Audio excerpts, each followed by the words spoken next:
So initially at Juilliard, I was hired for 9 hours. By 3 months, I don't know how many students I had seen.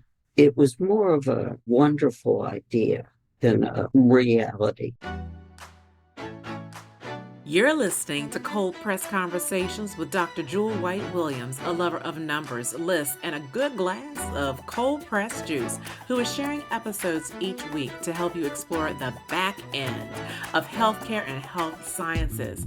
Where a lot of that grit is done, we'll dive into topics covering research, education, and clinical practices, as well as guest shows with other leaders in the field. Pull up a seat and let's dive into these amazing and game-changing conversations. Hello, I'm your host, Dr. Jewel Williams, and I am with Cold Press Conversations. It was my ultimate pleasure to have one of my featured guests, Elma Lintz Kanefield. She is a psychotherapist, a life coach, and founding director of the Juilliard School Counseling Services. She is now an author of her first book, Hamlet's Mirror. It introduces a lifelong reflective practice for everyone to reach and realize their potential as a performer and all the roles that they play in their life. The title of Hamlet's Mirror reflects both what Hamlet mused and Elma understands. It is our artists who hold the mirror up to life, reflecting us all. At the Juilliard School, Elma created the first of its kind on-campus, fully staffed psychotherapy facility, offering unlimited confidential sessions to serve the entire graduate and postgraduate student body. To date, the Juilliard School Counseling Services remains the only mental health service in the world for performing artists, students in the Independent Performing Arts Institution. Elma continues to serve the Juilliard School as a clinical and organizational consultant. For over 35 years, Elma worked in her private practice, lectured, and conducted performance potential master classes. It's through her work with actors and dancers, musicians, and vocal artists that she realized the struggles and insights that they face, which were relevant and applicable to everyone, whether on stage or off. As a specialist in psychology of the performing artist, Elma has been written about, quoted in the New York Times, Time Magazine, the U.S. and Canadian Opera News, In Style Magazine, The Daily News, and other trade publications. It is truly a pleasure to introduce you to Elma Lintz Kanefield. May you please enjoy this interview. It is not just, I do need to reiterate, it is not just for performers. If you are a therapist, you will gain so much insight of this interview. Her book is amazing. And before I even go on, I will show you her book, Hamlet's Mirror. I got to take out all my little pages, but it's Hamlet's Mirror. And let me tell you, this was an amazing book to read. Even as a provider in EMS, a person who understands what clinicians do, she is truly a clinician of her time. It was actually an honor to interview Elma Lintz Kanefield. I now present her to you. Thank you. I'm really enjoying this, Miss Elma, because when we speak of and we talk about clinical practice and when we talk about those who are nurses, doctors, those who are EMS workers, dentists, phlebotomists, medical assistants, it's not necessarily a performance, but it's the knowledge base that which one has, the energy, their thoughts, their brain hormones, their feelings, their emotions, and their performance. And when I say performance, we're talking about the interactions or the behavior in which they were communicating, that physical demeanor. That connection with self and how you are perceived. Okay, I told you I like your book. You have a section in Hamlet's Mirror in the section talking about the potential realized performer personality profile.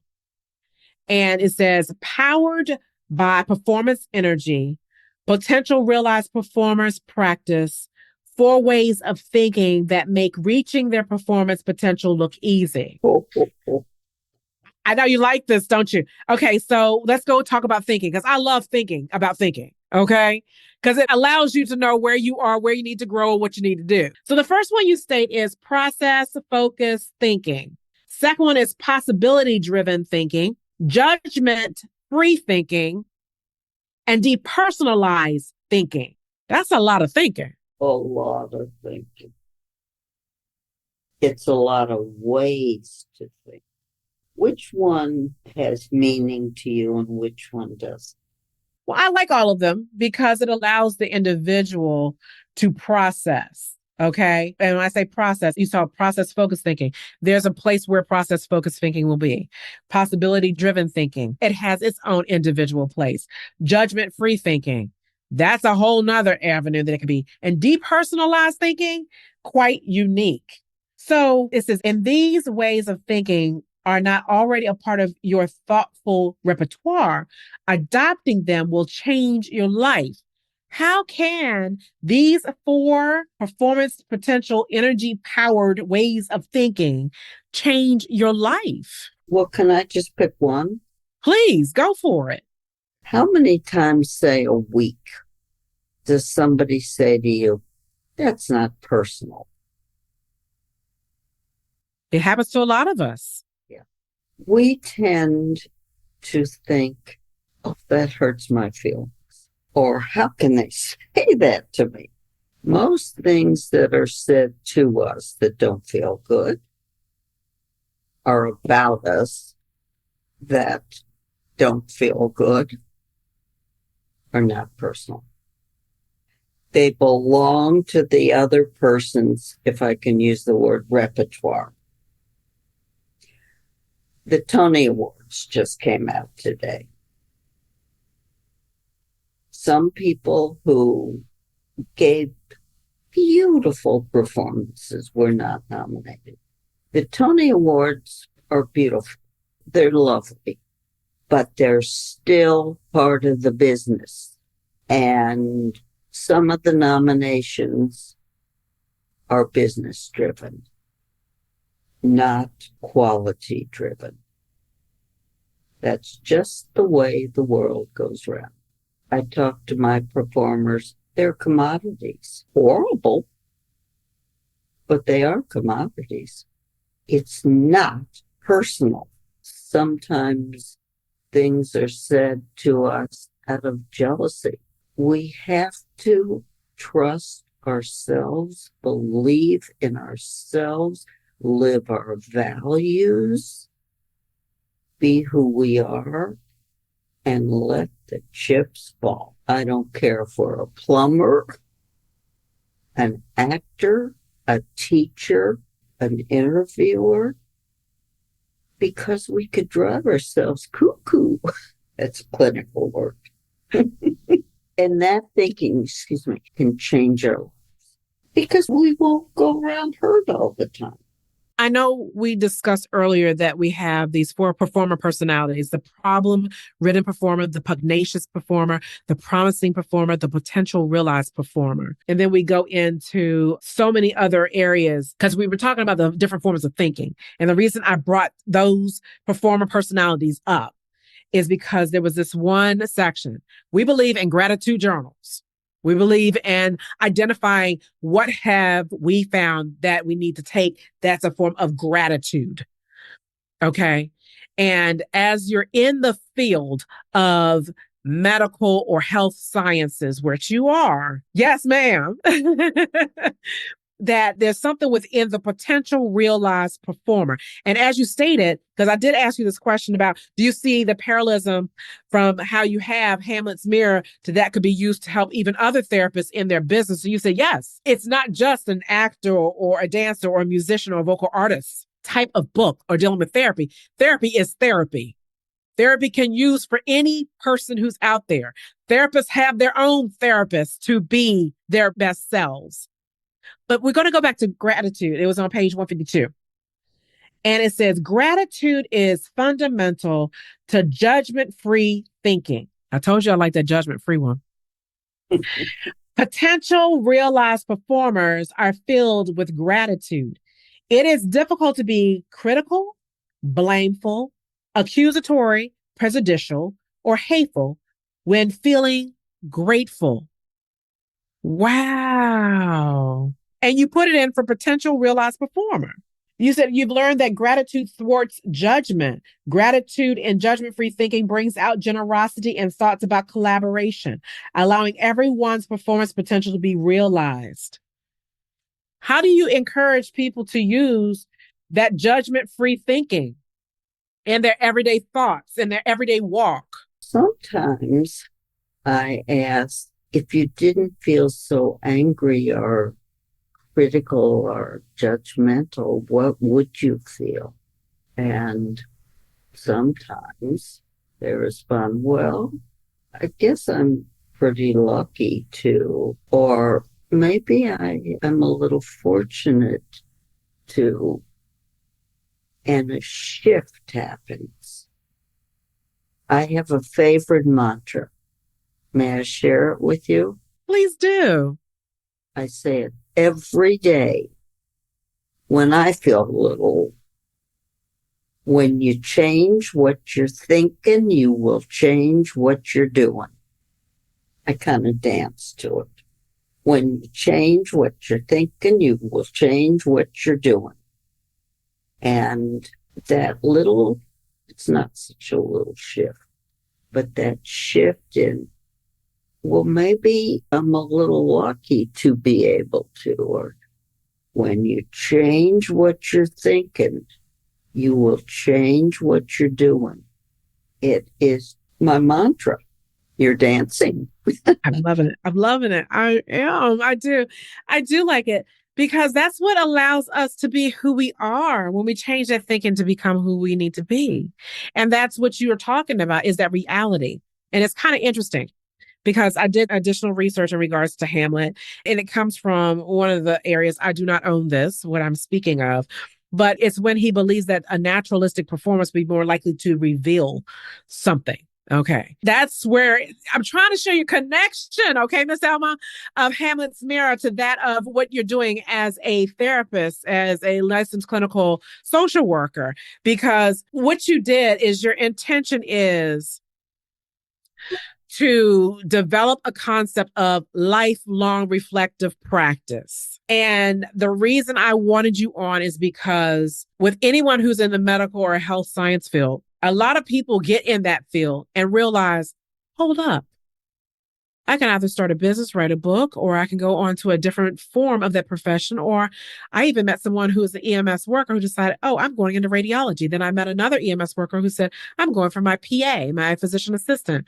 And you see how you evolve in that process. And that's what you want people to do is have that lifelong reflective practice. You are constantly becoming more of you. That is so true. Now, I know that you normally work with performing artists, and I know that you work with them to navigate their various challenges.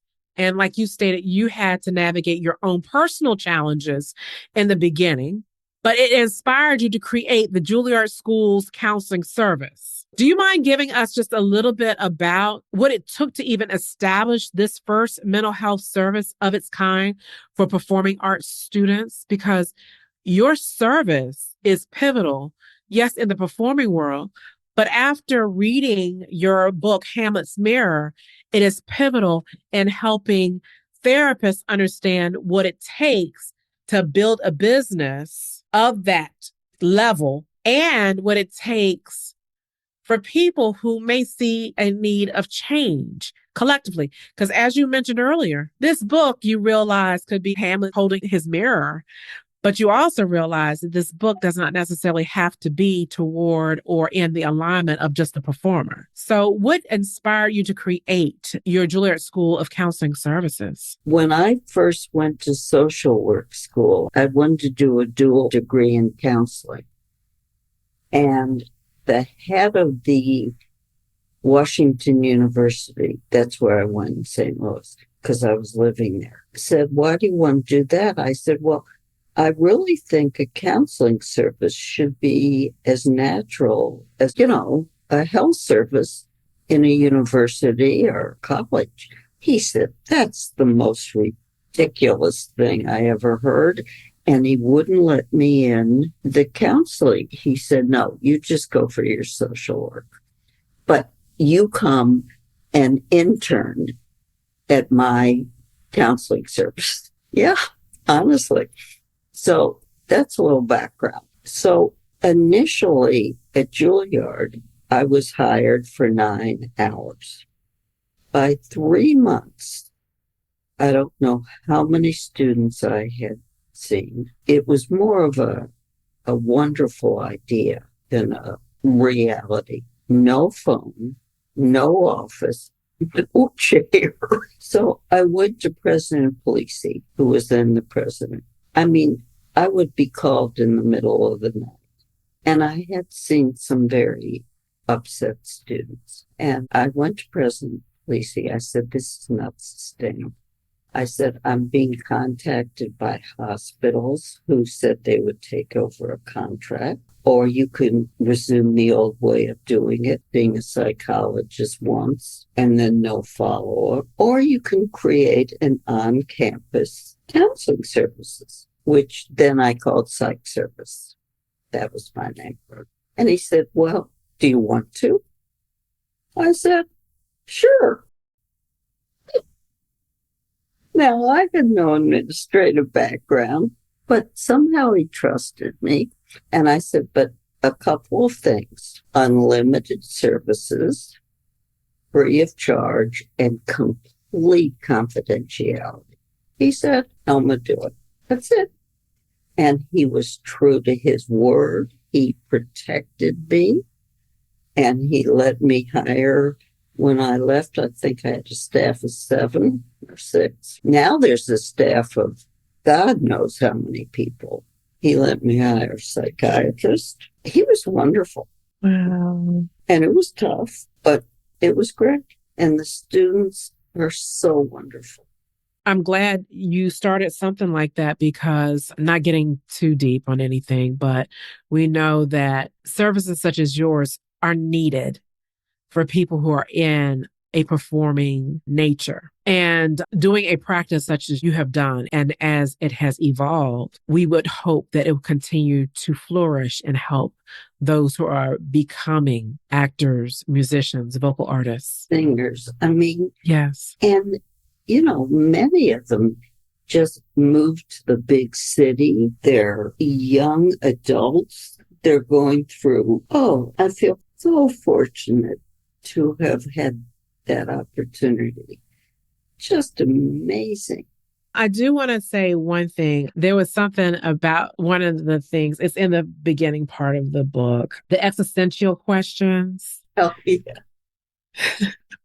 I have to say that when I was teaching 9th grade English, we were talking about existentialism. And I don't know what I was teaching at that moment, but we were talking about it. But you said, as I explored further, each art form revealed its own existential question.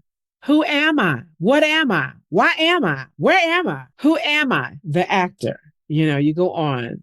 What am I to do? And you go on. But that's interesting, because pairing the performing artist, musician, dancer, vocal artist, and actor with their specific question was kind of interesting. And I don't know what about it that just tickled me pink.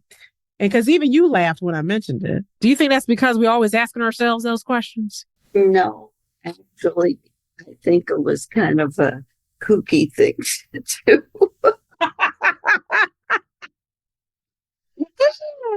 Who am I? What am I? Where am I? Why am I? It was just, I mean, I'm telling you, when I read that in the beginning, I was like, I'm going to have to ask her about this. It was just very interesting just to read. And it says each question also highlights how the art form contributes to the formation of the personality of each. That I really believe. I've thought about this for years and years and years. Oh, have you? I'm sorry. I didn't actually know another way to frame it. Okay. I just went with it. Did it work for you? Oh, I loved it. I did. And the weird thing about it is sometimes I read too fast. So like I was reading the top part and then I went straight to the questions that you had there. And then I went back to the beginning stage of it. And I was like, look at what she did. She had no choice but to put those items in bold to make us go back to look at the beginning to see what we were reading. I do believe it. It's kind of pedantic. But I do believe it. So yeah. Well, I just want to say it has been an ultimate pleasure to even interview you. I hope that you enjoyed each and every moment of it.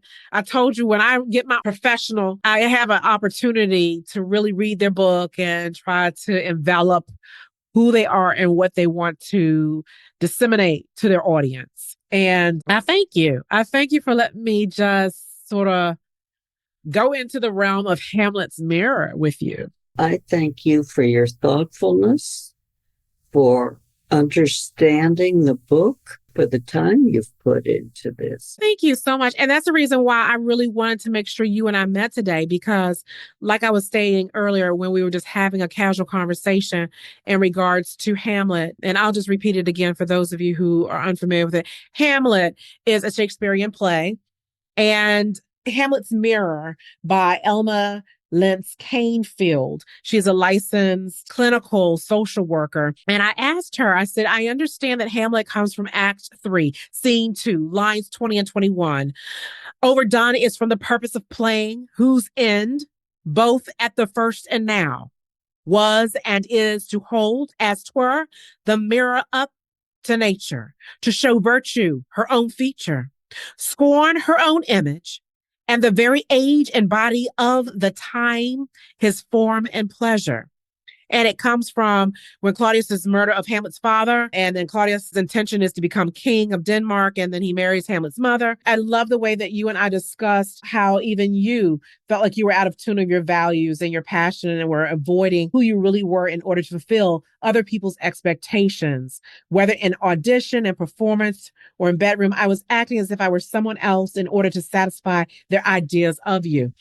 And we talked about energy, and we talked about the thoughts, the brain hormone, the feelings, the characteristics and emotions and performance. But there's something I got to ask you as well, though. You say, think about a time you performed well, a song, a monologue, a presentation, a riff, any task, and compare it to another time when you didn't perform the same activity as well. What is different? I'll throw the question back at you. What is different? It's interesting because when you think about a presentation, whether or not you do it one time or multiple times, or even when you teach, I'll give an example. As an educator and as a high school teacher, let's say I would have a total of 6 courses that I would have to teach. 2 of them would be 12th grade English, and I could be teaching Shakespeare. Have a beautiful lesson plan. And then when that second class came in to get the same lesson, forgive me, I don't call it a performance, but it was like a performance. The teaching, it came out so different. What's different? And I'm going to tell you what I thought was different. My audience, but also my knowledge. That's what I thought. What do you think now? Your energy. Look at you. Because of having the knowledge of what I didn't have before? Yes. That's what I'm thinking. Yeah. Your performance potential. Now, somebody could say, well, you had a bad day, you got bad news, you bumped your foot. Those could be influencing factors because it affects what you know, but that affects your thinking, your feeling, your perceptions, and that's in performance potential was doing the best you can based on what you know in the moments of performance, in the moments of doing, in your case, in the moments of teaching, and that'll affect your energy. Your questions really demonstrated a real understanding of it, and that really touched me. Thank you. You are more than welcome, Miss Elma. More than welcome. So I'm not going to make it complicated for you. This show is about cold pressed juicing. Cold pressed juicing is when we take some of our favorite fruits or vegetables and we put it into a machine and we're trying to get the best nutrients from it. And that's what I wanted to do with Hamlet's Mirror, to get the nutrients, to get the meaning of what you wanted to relay to your audience. You got it. You got it. Thank you. Thank you. Thank you. Well, I really appreciate your time, Miss Elma. I hope you enjoyed this episode of Cold Press Conversations. If you love this episode as much as I did, I need you to head on over and subscribe so you never miss an episode. This is Dr. Jewel signing off to health and cognitive happiness.